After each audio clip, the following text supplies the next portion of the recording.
Matthew 16:25-28, the cost of discipleship and the promise of Christ's judgment. For whosoever will save his life shall lose it, and whosoever will lose his life for my sake shall find it. For what is a man profited if he shall gain the whole world and lose his own soul? Or what shall a man give in exchange for his soul?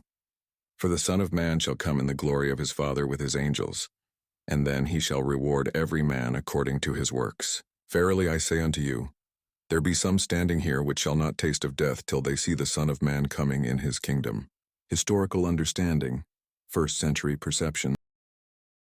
In Jesus' day, his words were radical yet deeply rooted in Jewish eschatology.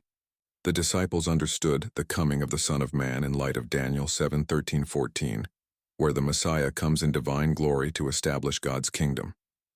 However, Jesus' statement that some standing here would not taste death until they saw his coming would have been startling. This was not about a distant rapture, but about impending judgment, specifically the destruction of Jerusalem, AD 70, and the fall of Judea, as divine retribution for Israel's rejection of the Messiah, Saif. Matthew 24, Luke 21.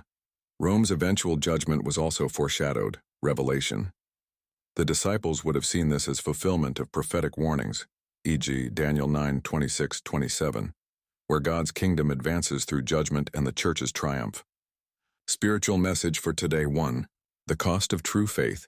Jesus demands total surrender, losing worldly life to gain eternal life, v. 25:26. This contradicts modern prosperity gospel or easy believism. Discipleship requires sacrifice even unto death, Revelation 12:11. 2. Christ's return is for judgment, not a secret rapture. Verse 27 destroys the rapture theory. Christ comes with angels to judge every man according to works. This aligns with 2 Thessalonians 1:7-10 and Revelation 22:12, not a pre-tribulation escape, but a triumphant return where the faithful are vindicated and the rebellious face wrath. Judgment begins at God's house, 1 Peter 4:17.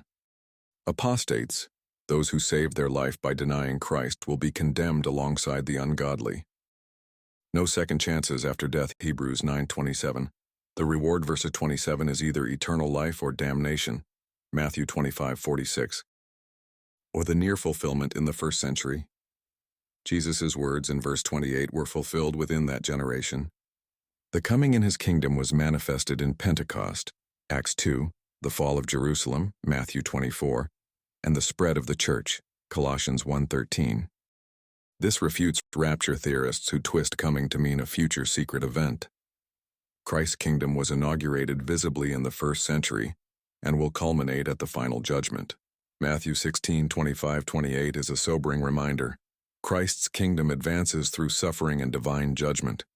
The rapture theory, which promises escape from tribulation, contradicts Jesus' call to take up the cross. His coming is both historical, judgment on Israel, Rome, and future, final judgment. Today we must live as if he could return at any moment, not by clinging to escapist fantasies, but by enduring faithfulness, knowing that all will stand before him to be judged. Prepare to meet thy God, Amos 4:12.